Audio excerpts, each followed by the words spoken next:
आज सीटीव्हीच्या चमूने चिचपल्लीपासून पुढे अजयपूरच्या जंगलात गेल्या 15 वर्षांपासून वसलेल्या धम्म अजय विपश्यना केंद्राला भेट दिली। यावेळी तेथील साधकांचे अनुभव तसेच तेथील सुविधांविषयी जाणून घेतले। पाहूया याविषयीचा हा खास वृत्तांत। सर, आपण या विपश्यना साधना केंद्राबद्दल काय सांगाल आणि किती वर्षापासून हे साधारण केंद्र सुरू झालेलं आहे? 2006 मध्ये धम्म अजय विपश्यना सेंटरची निर्मिती झाली। एक आमची ट्रस्ट आहे सह्याद्री चॅरिटेबल ट्रस्ट। त्या सह्याद्री चॅरिटेबल ट्रस्टच्या माध्यमातून आम्ही या ठिकाणी बांधकाम सुरू केलं आणि त्यावेळेस तर अशी व्यवस्था नव्हती खूप चांगली, कारण जंगलाचा भाग आणि या जंगलाच्या भागामध्ये एवढं मोठं बांधकाम करणं, साधकांची राहण्याची व्यवस्था, जेवणाची व्यवस्था, भोजनाची व्यवस्था अतिशय कठीण काम होतं ते।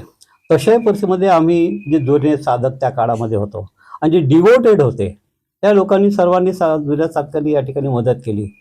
त्या काळात आमच्याकडे असं काही खूप फंडही नव्हता, परंतु जुन्या साधकांनी जो काही फंड केला त्या फंडाच्या आधारे आम्ही इथलं बांधकाम हळूहळू सुरू केलं आणि हळूहळू प्रगती चालू आहे। 2009ला या ठिकाणी पहिला कोर्स लागला, एप्रिल किंवा मे महिन्यामध्ये, आणि त्याच्यानंतर दर महिन्यामध्ये आमच्याकडे 2 कोर्स लागत आहेत 10 दिवसाचे। हळूहळू मग आम्ही त्याच्यामध्ये मुलांचे कोर्ससुद्धा सुरू केलेत, जे बाल शिबिर म्हणतो आपण त्याला, बालानापान शिबिर, ते सुद्धा या ठिकाणी आम्ही सुरू केले।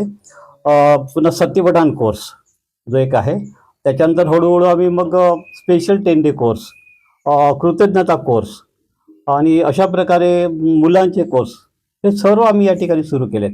आज आमच्याकडे दर महिन्यामध्ये 2 कोर्सेस लागतात 10 दिवसाचे आणि इतरही।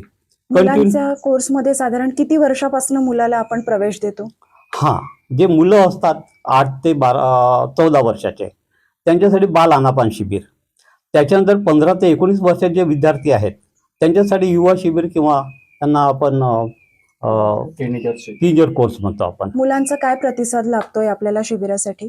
खूप चांगला प्रतिसाद मिळतो। किती संख्या असते साधारण मुलांची? जवळपास आमच्याकडे या ठिकाणी 55 साधकांची व्यवस्था आहे, मुलं असतील मुली असतील। पण जर मुलं आणि मुलींचे जर समजा कोर्स असेल तर फक्त सेपरेट कोर्स घेण्यात येतात, मुलांचे वेगळे मुलींचे वेगळे। मात्र 10 दिवसाचे कोर्स जे असतात ते मिक्स कोर्स असतात, म्हणजे पुरुष आणि महिला, आणि त्यांच्यासाठी जे वयोगट आहे तो आहे 20च्या वर किती असू शकतात। आणि मुलांचे किती दिवसांचे कोर्सेस असतात? बाल अनापान शिबिर जे असतात ते 2 किंवा 3 दिवसाचे असतात आणि टीनेजर कोर्स जे म्हणतो आम्ही युवा शिबिर ते असतात 7 दिवसाचे कोर्स। गेल्या 15 वर्षापासून अत्यंत जंगलाच्या ठिकाणी हे साधना केंद्र आहे आणि अत्यंत कठीण परिस्थितीमध्ये तुम्ही हे साधना केंद्र सुरू केलं। साधकांना त्यांचे चांगले चांगले अनुभव, फायदेशीर अनुभव येत गेले आणि साधकांची संख्या तुमच्याकडे वाढत गेली। बरोबर आहे। तर हे सगळं करताना तुम्हाला काय काय अडचणी आल्या आणि तुम्हाला आता पुढे काय काय सुविधा अपेक्षित आहेत? सुरुवातीला तर भयंकर अडचण गेल्यात, म्हणजे महत्त्वाचा प्रश्न होता की आमचा रस्त्याचा। ॲक्च्युली या ठिकाणी यासाठी रोडच नाही आहे। आपण जे या ठिकाणी येतात तर ते एक फॉरेस्टची जो मार्ग आहे त्या मार्गातून येणं जाणं चालू आहे, पण सध्या गावातून एक रोडचं बांधकाम चालू आहे या ठिकाणी। ते अजून म्हणजे आता सुरुवात झालेली आहे या मागच्या वर्षामध्ये।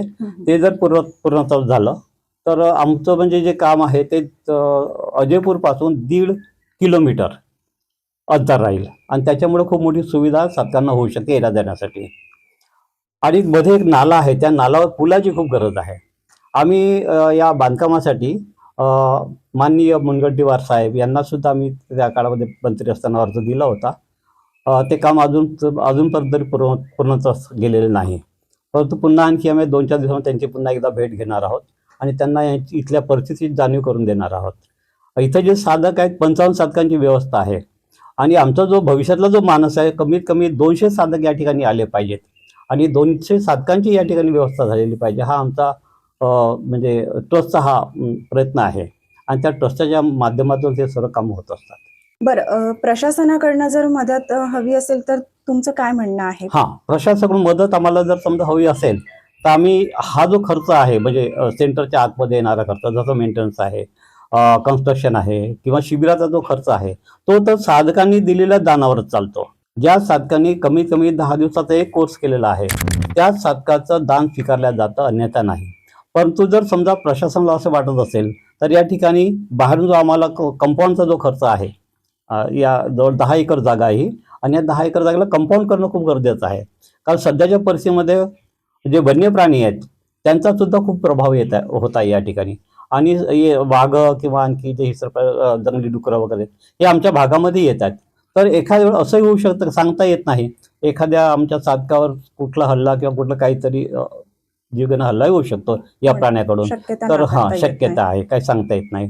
तर आमची अशी विनंती आहे प्रशासनाला, जर या ठिकाणी हा रस्त्याचं काम जर समजा झालं आणि त्या नाल्यावर एक पूल झाला आणि जर समजा आम्हाला कंपाऊंड करून दिला समजा या एक म्हणजे एक तर खूप चांगली गोष्ट होईल. गेले 10 दिवस इथे शिबिर सुरू आहे, विपश्यना शिबिर सुरू आहे.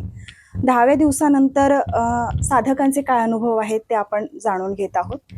सर्वात आधी धन्यवाद की मला इतकं म्हणजे खूप छान अवसर मिळाला आहे इथे धम्मा हॉलमध्ये 10 दिवस विपश्यनाचा. आणि खरंच एक खूप चांगली अनुभूती आहे मानवाला की आपण आपल्याला आपले जे आतील जे विकार आहेत ते काढू शकतो आणि आपण आपल्या मनाला कंट्रोल करू शकतो आणि आपल्यातली जी भावना असते, जी चेतना क्षमता असते ती आपण जागृत करू शकते. ही सर्वात मोठी संधी मिळाली मला. तुम्ही कुठून आलाय ताई?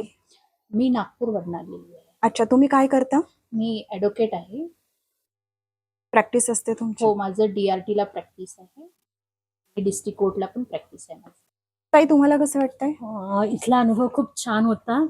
धम्मा अजय या विपश्यना केंद्रामध्ये खूप काही नवीन गोष्टी शिकायला मिळाली. ही एक साधना आहे.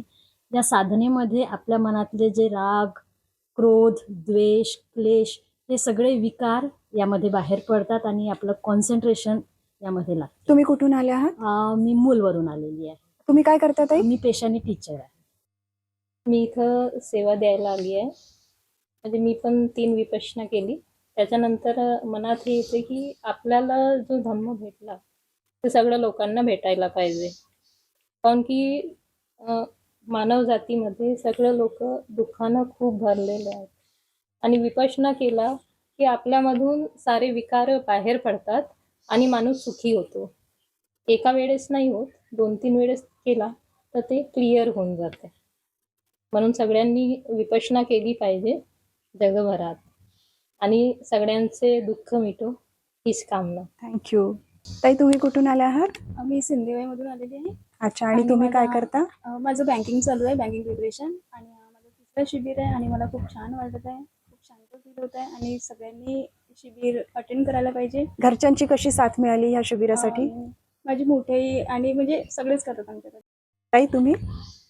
मी वर्धेची आहे प्रॉपर आणि चंद्रपूरला ग्रामीण फाउंडेशनमध्ये ॲज अ डिस्ट्रिक्ट सुपरवायझर म्हणून जॉब करते आणि हे माझं 3रं शिबिर आहे.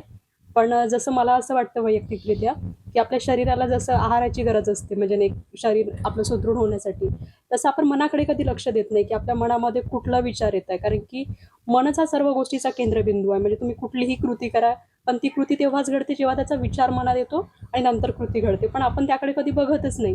पण विपश्यना हे एक माध्यम आहे, एक असं तंत्र आहे की ज्यातून तुमचा मनाचा विकास होतो आणि जर तुम्ही विकास झाले तर तुम्हाला कळतं की हे विचार चांगले आहे का, वाईट आहे का. मग चांगले आहे तर ते विचार आपण वाढवू शकतो.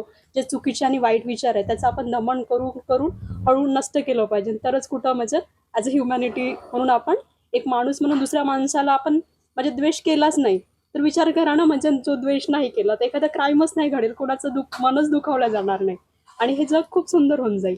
बहुत अच्छा लगा, बहुत अच्छा अनुभव है. आने के बाद पता चला, पहले सोच के आए थे कि क्या है, मतलब ये मेडिटेशन क्या है, कुछ भी पता नहीं था. आने के बाद इतना मन शांत हुआ है, मतलब बोलने से एक्सप्रेस नहीं कर सकते. कोई भी अनुभव करने से ही सबको पता चलता है. एक बार आप सभी लोगों से विनती करती हूँ कि आप सभी लोग एक बार अनुभव करके देखें, तभी पता चलेगा. Thank you so much.